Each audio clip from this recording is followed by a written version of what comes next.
তো অবশেষে Nifty fifty কিন্তু ২১,৭০০ লেভেল ক্রস করে ফেলল। গত সপ্তাহে একটি ভিডিওতে আমি বলেছিলাম যে নিফটি ফিফটি যদি ২১,৫০০ গণ্ডি পার করতে পারে তাহলে কিন্তু আমরা খুব কম টাইমের মধ্যেই ২৪,০০০-এর কাছাকাছি নিফটি ফিফটিকে দেখতে পারি। ঠিক তেমনটাই কিন্তু হচ্ছে। দেখা যাক আগামী দিনে কি হতে চলেছে। তো বন্ধুরা, এমন পরিস্থিতিতে আমাদের পোর্টফোলিওতে ঠিক কোন ধরনের শেয়ার রাখলে আগামী দিনে আমরা ভালো রিটার্ন পেতে পারি এবং এই মুহূর্তে কোন শেয়ারটি ভালো হবে আজকের ভিডিওতে আলোচনা করব। তাই ভিডিওটি স্কিপ না করে অবশ্যই শেষ পর্যন্ত দেখুন। ভিডিওটি শুরু করার আগে ছোট্ট একটি রিকোয়েস্ট, আমাদের চ্যানেল থেকে শেয়ার বাজারের নিয়মিত আপডেট খবর পেতে এবং শেয়ার বাজার সম্পর্কে নতুন নতুন তথ্য জানতে অবশ্যই আমাদের চ্যানেলটিকে সাবস্ক্রাইব করুন এবং ভিডিওটি ভালো লাগলে লাইক এবং শেয়ার করুন। তো চলুন বন্ধুরা, শুরু করা যাক ভিডিওটি।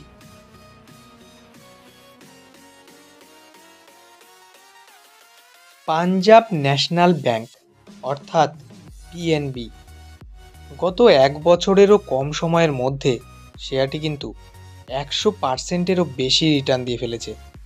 গত মার্চ মাসে শেয়ারটি যখন ৪৪ টাকার কাছাকাছি ট্রেড করছিল, আমি কিন্তু তখন বারবার বলেছিলাম এই শেয়ারটি আগামী দিনে লম্বা র্যালি দিতে পারে।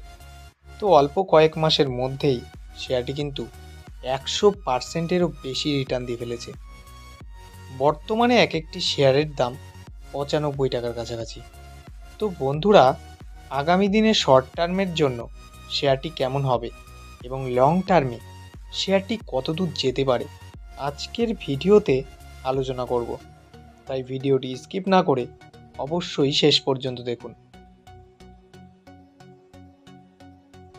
যে কোনো শেয়ার কেনার আগে অবশ্যই কিন্তু আমাদের সেই শেয়ারটির টেকনিক্যাল চার্ট এবং কোম্পানিটির ফান্ডামেন্টাল দিক খুব ভালোভাবে দেখে নেওয়া উচিত, যাতে আমাদের লসের সম্ভাবনাটা কম থাকে। যদি আমরা শেয়ারটির অ্যাডভান্স চার্ট দেখি, ৮৯ টাকা ৪০ পয়সার কাছাকাছি শেয়ারটির কিন্তু দারুণ একটি সাপোর্টিং লাইন রয়েছে। বর্তমানে শেয়ারটি যেখানে ট্রেড করছে খুব কম টাইমের মধ্যেই ১০৭ টাকা ৪০ পয়সার কাছাকাছি পৌঁছে যেতে পারে এবং এই রেজিস্ট্যান্সটি ভাঙলে শেয়ারটি কিন্তু খুব কম টাইমের মধ্যেই ১২২ টাকা ৩০ পয়সার কাছাকাছি পৌঁছে যেতে পারে এবং এই রেজিস্ট্যান্সটি ভাঙলে শেয়ারটি কিন্তু আবার লম্বা র্যালি দেখাতে পারে। Punjab national bank is India's first স্বদেশি ব্যাংক। তো বন্ধুরা, এই ব্যাংকটি কিন্তু ভারতের প্রথম স্বদেশি ব্যাংক হিসেবে পরিচিত। এই ব্যাংকটির কিন্তু দারুণ খ্যাতি রয়েছে। PNB is a banking and financial service bank owned by the government of India with its headquarters is in New Delhi. তো বন্ধুরা, এই ব্যাংকটি কিন্তু ভারত সরকারের নিজস্ব ব্যাংক এবং যদি আমরা এর হেডকোয়ার্টার দেখি, নিউ দিল্লিতে রয়েছে। এটি ভারতের তৃতীয় বৃহত্তম পিএসইউ হিসেবে পরিচিত। তো বন্ধুরা, আগামী দিনে এই কোম্পানিটির কিন্তু ব্যবসা দারুণভাবে এগিয়ে যেতে পারে। যদি আমরা কোম্পানিটির মার্কেট ক্যাপিটাল দেখি, ১,০৫,৩৩৩ কোটি টাকা, যেখানে এক একটি শেয়ারের বর্তমান দাম ৯৫ টাকার কাছাকাছি।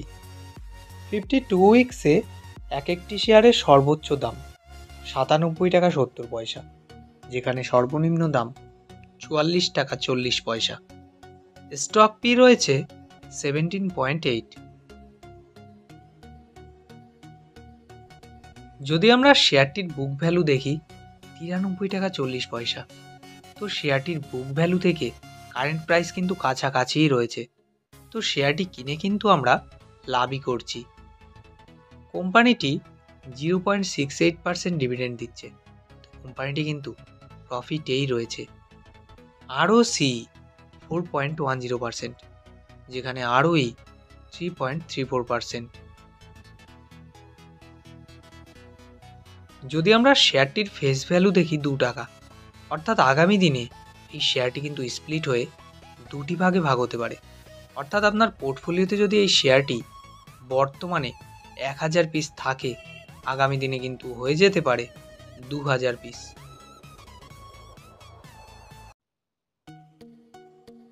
ডিসেম্বর 2021 অনুযায়ী কোম্পানির রেভিনিউ 19,579 কোটি টাকা, যেখানে জুন 2022 অনুযায়ী 19,144 কোটি টাকা এবং সেপ্টেম্বর 2022 অনুযায়ী 20,588 কোটি টাকা, যেখানে মার্চ 2023 অনুযায়ী 24,305 কোটি টাকা এবং সেপ্টেম্বর 2023-এ 26,858 কোটি টাকা। তো বন্ধুরা, প্রতি কোয়ার্টারে কোম্পানির রেভিনিউ কিন্তু বেড়েই চলেছে। এটি কিন্তু কোম্পানিটির জন্য দারুণ খবর। ডিসেম্বর 2021 অনুযায়ী কোম্পানির নেট প্রফিট 1,249 কোটি টাকা, যেখানে মার্চ 2023-এ 1,876 কোটি টাকা এবং জুন 2023 অনুযায়ী 1,363 কোটি টাকা, যেখানে সেপ্টেম্বর 2023-এ 1,990 কোটি টাকা। লক্ষ্য করে দেখুন, প্রতি কোয়ার্টারে কোম্পানির নেট প্রফিট কিন্তু বেড়েই চলেছে। এটি কিন্তু কোম্পানিটির জন্য দারুণ খবর। পাশাপাশি যদি আমরা ইপিএসের দিকে লক্ষ্য করি, যদি আমরা কোম্পানিটির ইয়ারলি রেভিনিউ দেখি, মার্চ 2017-এ ছিল 48,058 কোটি টাকা, যেখানে মার্চ 2019-এ 52,147 কোটি টাকা এবং মার্চ 2020 অনুযায়ী 54,918 কোটি টাকা এবং মার্চ 2022-এ 76,242 কোটি টাকা, যেখানে মার্চ 2023 অনুযায়ী 86,845 কোটি টাকা। তো বন্ধুরা, প্রতি বছর কোম্পানির রেভিনিউ কিন্তু বেড়েই চলেছে। মার্চ 2017 অনুযায়ী কোম্পানির ইয়ারলি নেট প্রফিট 1,239 কোটি টাকা, যেখানে মার্চ 2022-এ 3,908 কোটি টাকা এবং মার্চ 2023 অনুযায়ী 3,359 কোটি টাকা।